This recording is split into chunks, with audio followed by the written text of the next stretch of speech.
اللهم لك الحمد كله ولك الشكر كله ولك الملك كله، بيدك الخير كله، إليك يرجع الأمر كله. لا إله إلا الله وحده لا شريك له، له الملك وله الحمد، يحيي ويميت وهو على كل شيء قدير. اللهم يا عز الضعفاء ويا بنت الفقراء ويا عظيم الرجاء ويا منقذ الحلقى ويا منجي الورقى، يا محسن يا منعم يا منيب، لا اله الا انت سبحانك اني كنت من الظالمين. لا اله الا انت سبحانك اني كنت من الظالمين. لا اله الا انت سبحانك اني كنت من الظالمين. اللهم صل على سيدنا محمد وعلى ال سيدنا محمد كما صليت على ابراهيم وعلى ال ابراهيم انك حميد مجيد. اللهم بارك على سيدنا محمد وعلى ال سيدنا محمد كما باركت على ابراهيم وعلى ال ابراهيم انك حميد مجيد.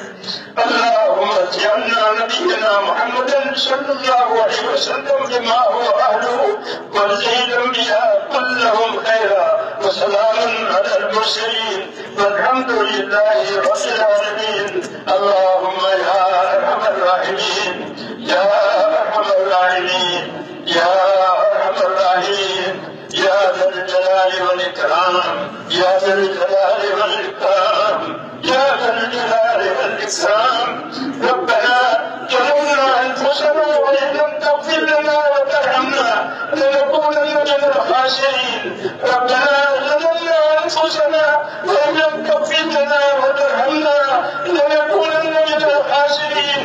ربنا ظلمنا انفسنا وان لم تغفر لنا وترحمنا لنكونن من الخاسرين.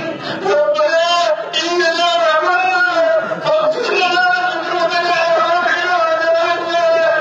ربنا اننا امنا فاغفر لنا ذنوبنا وقنا عذاب النار.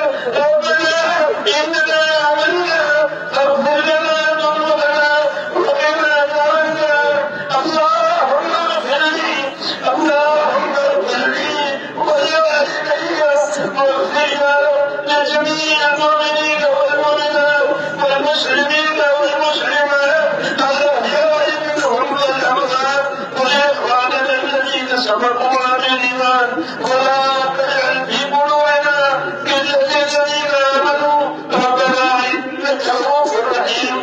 اللهم اشرح صدورنا للاسلام، اللهم اشرح صدورنا للاسلام، اللهم اشرح صدورنا للاسلام. اللهم حبب اليك الايمان وزينه في قلوبنا وكره اليك الكفر والفسوق والعصيان. اللهم اجعلنا من الراشدين، اللهم اجعلنا من الراشدين، اللهم اجعلنا من الراشدين. اللهم اقبل بقلوبنا الى دينك واقبل بقلوب جميع المسلمين الى طاعتك. اللهم ان قلوبنا ونواسينا وجوارحنا بيدك لم تملكنا منها شيئا، واذا فعلت ذلك بنا فكن انت ولينا واهدنا الى سواء السبيل. اللهم كن انت ولينا واهدنا الى سواء السبيل. اللهم كن انت ولينا واهدنا الى سواء السبيل. يا حي يا قيوم برحمتك نستغيث، اصلح لنا شاننا كله ولا تكلنا الى انفسنا طرفة عين، ولا تنزلنا صالح ما بيتنا. اللهم اعطنا افضل ما تؤتي عبادك الصالحين.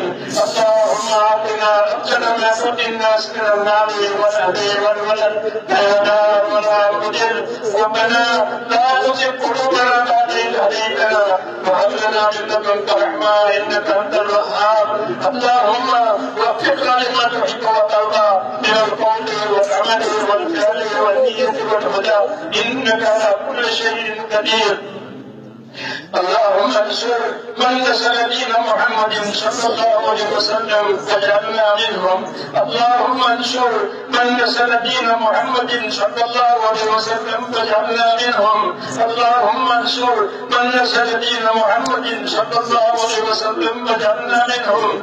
اللهم ارنا الحق حقا وارزقنا اتباعه وارنا الباطل باطلا وارزقنا اجتنابه. اللهم اصنع بنا ما انت اهله ولا تصنع بنا ما انت اهله. اللهم اعنا بنا ما انت اهله ولا تصنع بنا ما نحن اهله. انت اهل الصواب وانت اهل الكرم وانت اهل المغفره. اللهم انا نسالك الخير كله ونعوذ بك من الشر كله. اللهم اتنا افضل ما ترضي وترضى الصالحين واتنا في الدنيا حسنه وفي الاخره حسنه وقنا عذاب النار. ربنا لا تزغ قلوبنا بعد إذ هديتنا وهب لنا من لدنك رحمه انك انت الوهاب. يا مقلب القلوب ثبت قلوبنا على دينك. يا مصرف القلوب صرف قلوبنا الى طاعتك. اللهم ثبتنا على الايمان وامتنا على الايمان واحشرنا يوم القيامه مع الايمان. ربنا اغفر لنا تحب وترضى وجعل اخرتنا خيرا من الاولى. يا الله ہماری مغفرت فرما دے. يا الله ہماری مغفرت فرما دے. ہماری پوری امت کی مغفرت فرما دے. يا الله کوئی امت تہذیب و اخلاق سے باہر ہے ہم مسلمان ہیں احتمال کرواتے ہیں. يا الله ہم کے خلائی مجرم ہیں. يا الله ہم کے خلائی مجرم ہیں. ہم پر بھیجو رکھے بنا ہے. ہم کے شہر کے خلائی مجرم ہیں. يا الله ہمارے کام کا معاملہ فرما اور ہم میں سے یہ ہے کہ ایک کی مغفرت فرما دے. پوری امت کی پوری مغفرت فرما. يا الله امت کی مغفرت فرما. يا الله امت کی مغفرت فرما. امت رشد ہدایت کی ہماری سزا دے. يا الله امت رشد ہدایت کی ہماری سزا دے. يا الله ہدایت کے دروازے کھول دے. قلوب کے اخبار کو کھول دے. يا الله قلوب کے اخبار کو کھول دے. تمہیں ہدایت کی میں اتار دے. ہم جیسے ایک امت اخلاص استقامت کے ساتھ تیرے کام پر تیرے نام پر تیرے دین پر چلنے والا بنا دے. ہر قسم کی شر سے ہماری حفاظت کرنا. ہمارے نفسوں کے شر سے ہماری حفاظت کرنا. شیطان کے شوروں سے ہماری حفاظت کرنا. اے اللہ جتنے شوروں کے رہے ان سے ہماری حفاظت کرنا اور ہر خیر سے ہم کو اور پوری امت کو مالا مال کرنا. اے اللہ دین کے نام پر ایک نقل اور خرچے میں ہی ہے.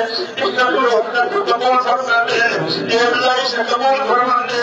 اے اللہ اسے قبول فرما دے اور اس محنت کو سارے عالم میں دین کے عام ہونے کا اور دین کے درجے کا ذریعہ فرما. اور دین کی جتنی خدمتیں ہو رہی ہیں تیرے بندے کی بھی خدمتیں کر رہے ہیں. اے اللہ ان تمام خدمتوں کو قبول فرما. خدمت کرنے والوں کو محنت کرنے والوں کو اخلاص اور استقامت کی نعمت سے مالا مال فرما. موت تک ثبات کرنے نصیب فرما. ہر قسم کے فتنوں سے ہر قسم کی افراد سے ہماری اور پوری امت کی پوری حفاظت فرما. امت کے مالوں کی امت کے دانوں کی امت کے اعمال کی امت کی معاشرت کی اے اللہ ہر چاروں طرف سے حفاظت فرما دے. ہر چاروں طرف سے حفاظت فرما دے. امت کو باطل کے نظروں میں سے نکال دے. امت کو فتنوں میں سے نجات دے دے اور موت تک دین کو قائم کرنے والا بنا دے. اے اللہ ہمارے پریشان حالوں کی پریشانیاں دور فرما. اے اللہ ہمارے بیماروں کو شفا عطا فرما. ہمارے محتاجوں کی مدد فرما. ہمارے قلمکاروں کو قبروں میں سے نجات دے. حلال پاک روزیوں کے دروازے امت کو کھول دے. حرام کے رزق سے ہماری حفاظت کرنا. تیرے بندوں کی جتنی ظاہر ضرورتیں اٹکی ہوئی ہیں ان تمام ضرورتوں کو پورا کرنا اس کو عطا فرما. زندگی کے جتنے دن باقی ہیں اے اللہ تیرے حکموں کو گزر جائے. مرنے کا وقت آئے تو ہمیں سے ایک کو حسن خاتمہ کی دولت نصیب فرما. سوئے خاتمہ سے حفاظت فرما. موت اور عذاب موت میں ہماری حفاظت کو بدر فرما. موت کے بعد کی ہلاکتوں سے حفاظت فرما. موت کے بعد آنے والی اپنی رحمتوں سے اپنے کرم سے ہمیشہ کے لیے مالا مال فرما دے. ہماری دنیا کی بہتر بنا دے. ہمارا دین بھی بہتر بنا دے. ہماری آخرت بھی بہتر بنا دے. اے اللہ زندگی میں تیرے حکم زندگی تیری حکومت کو لگوا دے اور ہمارا اپنا ایمان کو فرما دے. اے اللہ ہمارے بھائیوں نے جو محنتیں کی ہے وہ محنتیں کر رہے ہیں، اے اللہ ان محنتوں کو قبول فرما، ان عبادتوں کو قبول فرما، ان خدمتوں کو قبول فرما، قربانیوں کو قبول فرما۔ اے اللہ تیری عبادت کا نواز ہے، اے اللہ تو تیرا نواز ہے، جتنی خدمتیں، جتنے محنتیں، جتنے قربانیاں سب کو اپنی طرف سے قبول فرما، جتنے دشواریاں ہیں اس سے ہماری حفاظت فرما، ہم خیر سے مالا مال فرما۔ جناب رسول اللہ صلی اللہ علیہ وسلم نے خیر کے راستے کی جتنی چیزیں مانگی ہے وہ ہمیں عطا فرما، اور جن جن شوروں سے پناہ چاہیے ہے ان تمام شوروں سے اے اللہ ہمیں اپنی پناہ میں لے لے۔ جن بھائیوں دوستوں نے دعاؤں کے لیے کہا ہے اے اللہ انہیں دعاؤں کی درخواست کی ہے، ان سب کی جائز مراد پوری فرما، ان کی دشواریوں میں آسان کرنا، ان کے کاموں میں برکت عطا فرما، ان کی جائز امیدیں پوری فرما۔ ربنا تقبل منا انك انت السميع العليم وتب علينا انك انت التواب الرحيم، وصلى الله تعالى على خير خلقه محمد وآله وصحبه أجمعين برحمتك يا أرحم الراحمين۔